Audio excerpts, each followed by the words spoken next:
Unit 6. Early Revolts Against British Rule in Tamil Nadu.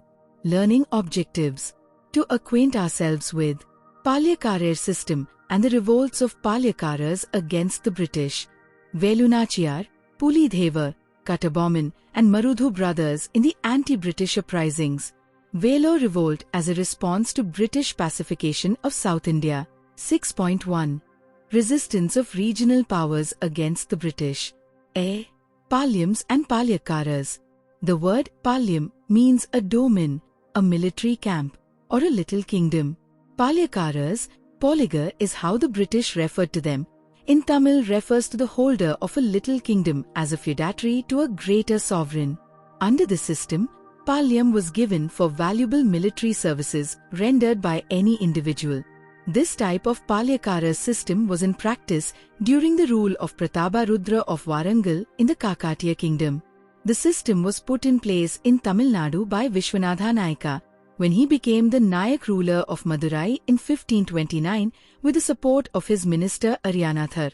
Traditionally, there were supposed to be 72 Paalayakkaarers. The Paalayakkaarers were free to collect revenue, administer the territory, settle disputes and maintain law and order. Their police duties were known as Padikaval or Arassukaval. On many occasions, the Paalayakkaarers helped the Nayak rulers to restore the kingdom to them. The personal relationship and an understanding between the king and the Paalayakkaarers made the system to last for about 200 years from the Nayaks of Madurai until the takeover of these territories by the British, Eastern and Western Palyams. Among the 72 Paalayakkaarers created by the Nayak rulers, there were two blocks, namely the prominent Eastern and the Western Palyams. The Eastern Palyams were Sattur, Naglapuram, Ettyapuram and Panjalankurichi, and the prominent Western Palyams were Udumlai, Thalavankotai, Naduvakurichi, Singampati, Sethur. 6.2. Paalayakkaarers Revolt 1755 to 1801. Revolt of Pulidhevar 1755 to 1767. In March 1755, Mahfuz Khan, brother of the Nawab of Erkot, was sent with a contingent of the company army under Colonel Heron to Tirunelveli. Madurai easily fell into their hands. Thereafter Colonel Heron was urged to deal with Pulidhevar as he continued to defy the authority of the company. Pulidhevar wielded much influence over the Western Paalayakkaarers. For want of cannon and of supplies and pay to soldiers, Colonel Heron abandoned the plan and retired to Madurai. Heron was recalled and dismissed from service. Confederacy and alliance with enemies of the British. 3 Pathan officers, Nawab Chanda Sahib's agents, named Miana, Mudimiya and Nabi Khan Katak commanded the Madurai and Tirunelveli regions. They supported the Tamil Paalayakkaarers against Erkot Nawab Muhammad Ali. Pulidhevar had established close relationships with them. Pulidhevar also formed a confederacy of the Paalayakkaars to fight the British. With the exception of the Paalayakkaarers of Sivagiri, all other Maravar Palyams supported him. Ettyapuram and Panjalankurichi also did not join this confederacy. Further, the English succeeded in getting the support of the Rajas of Ramanathapuram and Pudukottai. Pulidhevar tried to get the support of Hyder Ali of Mysore and the French. Hyder Ali could not help Pulidhevar as he was already locked in a serious conflict with the Marathas. Palakkadu battle. The Nawab sent an additional contingent of sepoys to Mahfuz Khan and the reinforced army proceeded to Tirunelveli. Besides the 1,000 sepoys of the company, Mahfuz Khan received 600 more sent by the Nawab. He also had the support of cavalry and foot soldiers from the Carnatic. Before Mahfuz Khan could station his troops near Palakkadu, 2,000 soldiers from Travancore joined the forces of Pulidhevar. In the battle at Palakkadu, Mahfuz Khan's troops were routed. Yusuf Khan and Pulidhevar. The organized resistance of the Paalayakkaarers under Pulidhevar gave an opportunity to the English to interfere directly in the affairs of Tirunelveli. Aided by the Raja of Travancore from 1756 to 1763, the Paalayakkaarers of Tirunelveli led by Pulidhevar were in a constant state of rebellion against the Nawab's authority. Yusuf Khan. also known as Khan Sahib or, before his conversion to Islam, Marudha Naigam, who had been sent by the company, was not prepared to attack Pulidhevar unless the big guns and ammunition from Tiruchirappalli arrived. As the English were at war with the French, as well as with Hyder Ali and Marathas, the artillery arrived only in September 1760. Yusuf Khan began to batter the Nerkattam Sevil fort, and this attack continued for about 2 months. On 16 May 1761, Pulidhevar's 3 major forts, Nerkattam Sevil, Vasudevanallur and Panayur, came under the control of Yusuf Khan. In the meantime, after taking Pondicherry, the English had eliminated the French from the picture. As a result of this, the unity of Paalayakkaarers began to break up as French support was not forthcoming. Travancore, Sethur, Udhumlai and Surandai switched their loyalty to the opposite camp. Yusuf Khan, who was negotiating with the Paalayakkaarers without informing the company administration, was charged with treachery and hanged in 1764. Fall of Pulidhevar. After the death of Khan Sahib, Pulidhevar returned from exile and recaptured Nerkattam Sevil in 1764. However, he was defeated by Captain Campbell in 1767. Pulidhevar escaped and died in exile. Highlighted section. Ondi Veeran led one of the army units of Pulidhevar. Fighting by the side of Pulidhevar, he caused much damage to the company's army. According to oral tradition, in one battle, Ondi Veeran's hand was chopped off and Pulidhevar was saddened. But Ondi Veeran said it was a reward for his penetration into enemies fought, causing many heads to roll. Regular section. B. Vellore 1730 to 1796. Born in 1730 to the Raja Sellamuthu Sedupathy of Ramanathapuram, Vellore was the only daughter of this royal family. The king had no male heir. The royal family brought up the princess Vellore, training her in martial arts like Valari, stick fighting and to wield weapons. She was also adept in horse riding and archery, apart from her proficiency in English, French and Urdu. At the age of 16, Vellore was married to Muthu Vadughar, the Raja of Sivagangai, and had a daughter by name Velachi Nachiyar. In 1772, the Nawab of Erkot and the company troops under the command of Lieutenant Colonel Bonjour stormed the Kalayar Kovil Palace.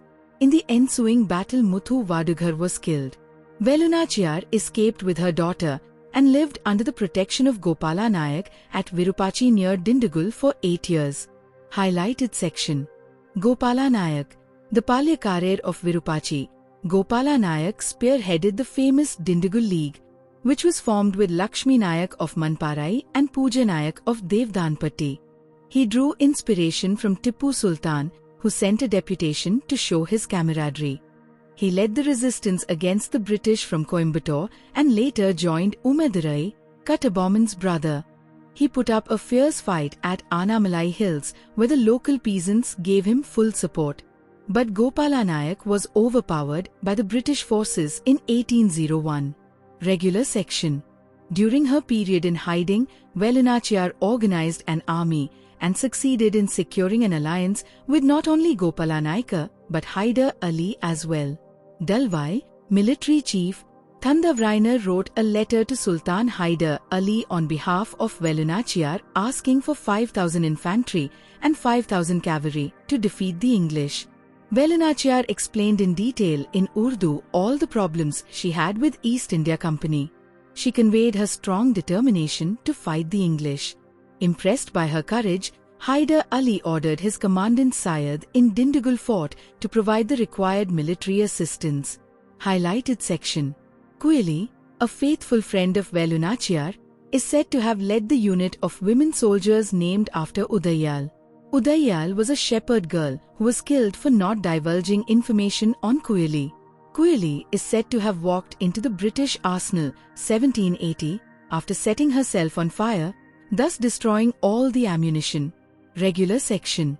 Vellore employed agents for gathering intelligence to find where the British had stored their ammunition. With military assistance from Gopala Nayak and Hyder Ali, she recaptured Sivagangai. She was crowned as queen with the help of Marudhu brothers. She was the first female ruler or queen to resist the British colonial power in India. See Rebellion of Veerapandya Kattabomman 1790 to 1799. Veerapandya Kattabomman became the Paalayakkarer of Panjalankurrichi at the age of 30 on the death of his father, Jagveerapandya Kattabomman. The company's administrators, James London and Colin Jackson, had considered him a man of peaceful disposition. However, soon several events led to conflicts between Veerapandya Kattabomman and the East India Company. The Nawab, under the provisions of a treaty signed in 1781, had assigned the revenue of the Carnatic to the company to be entirely under their management and control during the war with Mysore Sultan. 1/6 of the revenue was to be allowed to meet the expenses of Nawab and his family. The company had thus gained the right to collect taxes from Panjalankurrichi. The company appointed its collectors to collect taxes from all the palyams. The collectors humiliated the Paalayakkaras and adopted force to collect the taxes. This was the bone of contention between the English and Kattabomman. Confrontation with Jackson. The land revenue arrear from Kattabomman was 3310 pagodas in 1798. Collector Jackson, an arrogant English officer, wanted to send an army to collect the revenue dues, but the Madras government did not give him permission. On 18 August 1798, he ordered Kattabomman to meet him in Ramanathapuram. But Kattabomman's attempts to meet him in between proved futile, as Jackson refused to give him audience both in Kottalam and Srivilliputtur. At last, an interview was granted and Kattabomman met Jackson in Ramanathapuram on 19 September 1798. It is said that Kattabomman had to stand for 3 hours before the haughty Collector Jackson. Sensing danger, Kattabomman tried to escape, along with his minister Sivasubramanianar. Umadurai suddenly entered the fort with his men and helped the escape of Kattabomman. At the gate of the Ramanathapuram fort there was a clash, in which some people including Lieutenant Clark were killed. Sivasubramanianar was taken prisoner. Appearance before Madras Council. On his return to Panjalankurrichi, Kattabomman represented to the Madras Council about how he was ill-treated by the Collector Jackson. The council asked Kattabomman to appear before a committee with William Brown, William Oram and John Casamager as members. Meanwhile, Governor Edward Clive ordered the release of Sivasubramanianar and the suspension of the Collector Jackson. Kattabomman appeared before the committee that sat on 15 December 1798 and reported on what transpired in Ramanathapuram. The committee found Kattabomman was not guilty. Jackson was dismissed from service and a new Collect S.R. Lushington appointed. Kattabomman cleared almost all the revenue arrears, leaving only a balance of 1080 pagodas. Kattabomman and the Confederacy of Paalayakkaras. In the meantime, Marudhu Pandyar of Sivagangai formed the South Indian Confederacy of rebels against the British, with the neighbouring Palayakkars like Gopala Nayak of Dindigul and Yadul Nayak of Anamalai. Marudhu Pandyar acted as its leader. The Tiruchirappalli proclamation had been made. Kattabomman was interested in this confederacy. Collector Lushington prevented Kattabomman from meeting the Marudhu brothers. But Marudhu brothers and Kattabomman jointly decided on a confrontation with the English. Kattabomman tried to influence Sivagiri Paalayakkaras, who refused to join. Kattabomman advanced towards Sivagiri. But the Paalayakkaras of Sivagiri was a tributary to the company. So the company considered the expedition of Kattabomman as a challenge to their authority. The company ordered the army to march on to Tirunelveli. The siege of Panjalankurrichi. In May 1799, Lord Wellesley issued orders from Madras for the advance of forces from Tiruchirappalli, Tanjavur and Madurai to Tirunelveli. Major Bannerman commanded the troops. The Travancore troops too joined the British. On 1 September 1799, an ultimatum was served on Kattabomman to surrender. Kattabomman's evasive reply prompted Bannerman to attack his fort. Bannerman moved his entire army to Panjalankurrichi on 5 September. They cut off all the communications to the fort. Bannerman deputed Ramlinganar to convey a message asking Kattabomman to surrender. Kattabomman refused. Ramlinganar gathered all the secrets of the fort and on the basis of his report, Bannerman decided the strategy of the operation. In a clash at Kallarpatti, Sivasubramanianar was taken a prisoner. Execution of Kattabomman. Kattabomman escaped to Pudukottai. The British put a price on his head. Betrayed by the Rajas of Ettyapuram and Pudukottai, Kattabomman was finally captured. Sivasubramanianar was executed at Naglapuram on the 13th September. Bannerman made a mockery of a trial for Kattabomman in front of the Paalayakkaarers on 16th October. During the trial, Kattabomman bravely admitted all the charges levelled against him. Kattabomman was hanged from a tamarind tree in the old fort of Kaithar, close to Tirunelveli, in front of the fellow Paalayakkaars. Thus ended the life of the celebrated Paalayakkaarers of Paalayakkaarers. Many folk ballads on Kattabomman helped keep his memory alive among the people. The Marudhu brothers. Periya Marudhu or Vela Marudhu, 1748 to 1801, and his younger brother Chinna Marudhu, 1753 to 1801, were able generals of Muthu Vadughar of Sivagangai. After Muthu Vadughar's death in the Kalayar Kovil battle, Marudhu brothers assisted in restoring the throne to Vellore. In the last years of the 18th century, Marudhu brothers organized resistance against the British. After the death of Kattabomman, they worked along with his brother Umadurai. They plundered the granaries of the Nawab and caused damage and destruction to company troops. Rebellion of Marudhu brothers, 1800 to 1801. Despite the suppression of Kattabomman's revolt in 1799, rebellion broke out again in 1800. In the British records, it is referred to as the Second Paalayakkaare War. It was directed by a confederacy consisting of Marudhu Pandya of Sivagangai, Gopala Nayak of Dindigul, Kerala Varma of Malabar and Krishnappa Nayak and Dhundhaji of Mysore. In April 1800, they meet at Virupachi and decided to organize an uprising against the company.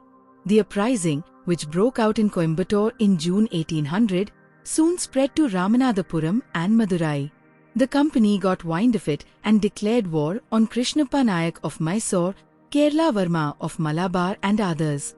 The Paalayakkaars of Coimbatore, Sathyamangalam and Tarapuram were caught and hanged. In February 1801, the two brothers of Kattabomman, Umadurai and Sevathaya, escaped from the Palayam prison to Kamudhi, from where Chinna Marudhu took them to Siruvile, his capital.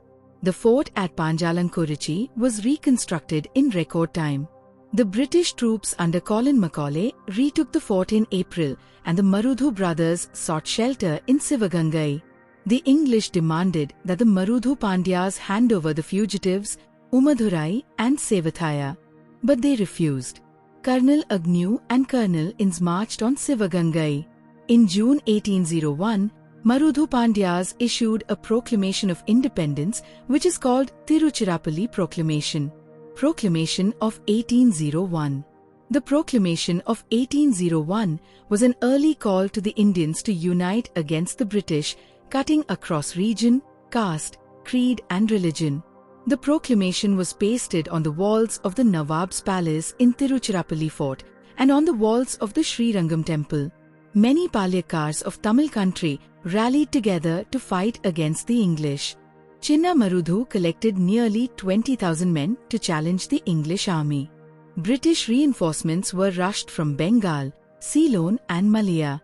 The Rajas of Pudukottai, Ettyapuram and Tanjavur stood by the British.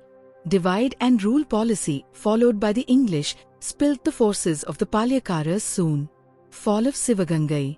In May 1801, the English attacked the rebels in Tanjavur and Tiruchirappalli. The rebels went to Peeranmalai and Kalyakoil. They were again defeated by the forces of the English. In the end, the superior military strength and the able commanders of the English company prevailed. The rebellion failed and Sivagangai was annexed in 1801. The Marudhu brothers were executed in the fort of Tirupathur near Ramanathapuram on 24th October 1801. Umadurai and Sevathaya were captured and beheaded at Paalayakkaare on 16th November 1801. 73 rebels were exiled to Penang in Malaya. Though the Paalayakkaras fell to the English, Their exploits and sacrifices inspired later generations. Thus the rebellion of Marudhu brothers, which is called South Indian Rebellion, is a landmark event in the history of Tamil Nadu. Carnatic Treaty, 1801.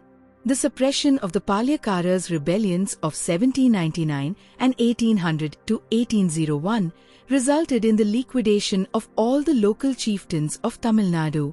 Under the terms of the Carnatic Treaty of 31st July 1801, the British assumed direct control over Tamilagam, and the Paalayakkaarers system came to an end with the demolition of all forts and disbandment of their army. E. Dhiran Chinnamalai, 1756 to 1805.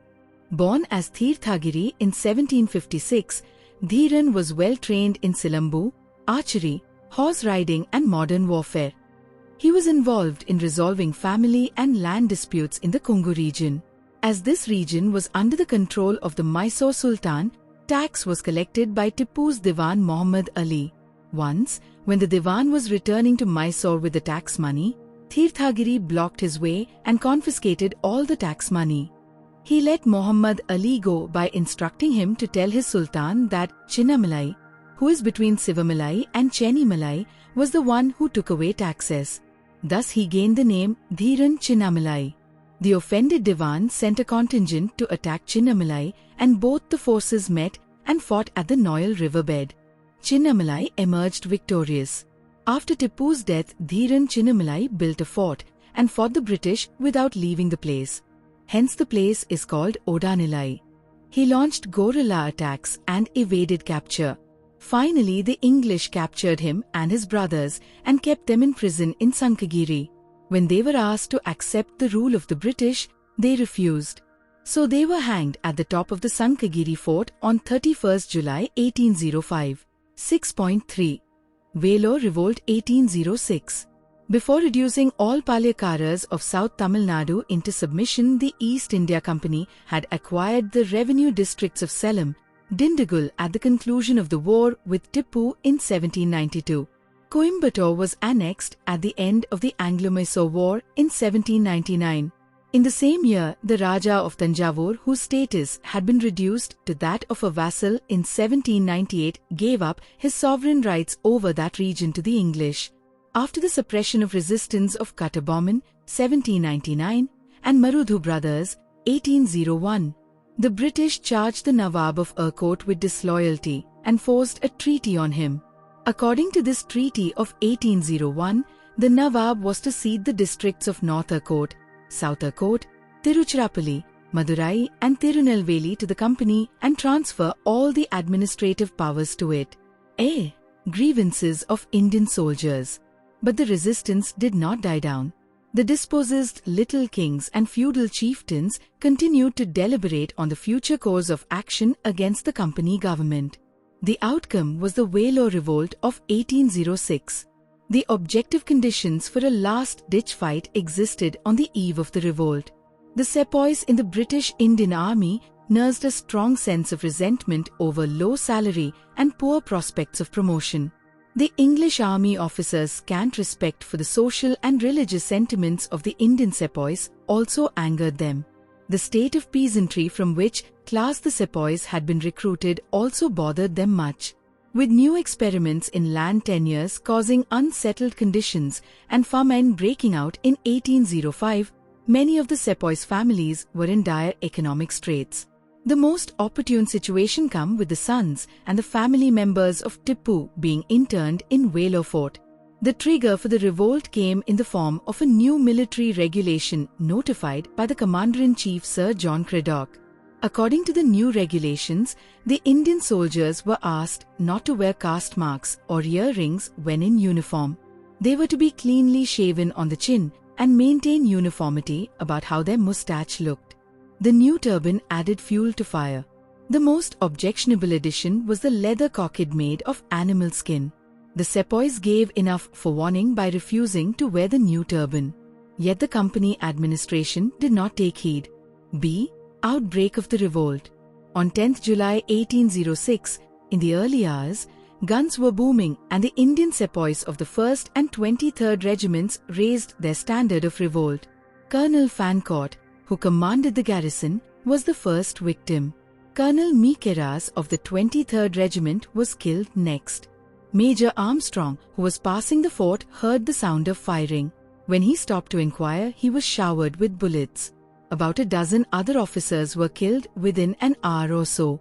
Among them Lieutenant Lee and Lieutenant Popham belonged to His Majesty's battalion. Gillespie's brutality. Major Coots, who was outside the fort, informed Colonel Gillespie, the cavalry commandant in Ercourt. Gillespie reached the fort along with a squadron of cavalry under the command of Captain Young at 9 a.m. In the meantime, the rebels proclaimed Fateh Haider, Tipu's eldest son, as their new ruler and hoisted the tiger flag of Mysore Sultans in the fort. But the uprising was swiftly crushed by Colonel Gillespie, who threw to winds all war ethics. In the course of suppression, according to an eyewitness account, 800 soldiers were found dead in the fort alone. 600 soldiers were kept in confinement in Tiruchirappalli and Vellore awaiting inquiry. See Consequences of Revolt. 6 of the rebels convicted by the court of inquiry were blown from the guns, 5 were shot dead, 8 hanged. Tipu's sons were ordered to be sent to Calcutta. The officers and men engaged in the suppression of the revolt were rewarded with prize money and promotion. Colonel Gillespie was given 7,000 pagodas. However, the Commander-in-Chief Sir John Cradock, the Adjutant General Agnew and Governor William Bentinck were held responsible for the revolt, removed from their office and recalled to England. The military regulations were treated as withdrawn. Estimate of revolt. The Vellore Revolt failed because there was no immediate help from outside. Recent studies show that the organizing part of the revolt was done perfectly by Subdars Sheikh Adam and Sheikh Hamid and Jamidar Sheikh Hussain of the 2nd Battalion of 23rd Regiment and to Subdars and the Jamidar Sheikh Qasim of the 1st Battalion of the 1st Regiment. Vellore Revolt had all the forebodings of the Great Rebellion of 1857. The only difference was that there was no civil rebellion following the Mutiny. The 1806 revolt was not confined to Vellore Fort. It had its echoes in Bellary, Walajabad, Hyderabad, Bangalore, Nandyadurg, and Shankaridurg. Summary. Prominent Paalayakkaarers of Tamil country and their resistance to the rule of East India Company are discussed. The wars waged by Pulithevar, Velunachiyar, Veerapandya Kattabomman, followed by Marudhu brothers of Sivagangai and Dhiran Chinnamlai against the British are elaborated. The reasons for the Vellore Revolt and the ruthless manner in which it was suppressed by Gillespie are detailed.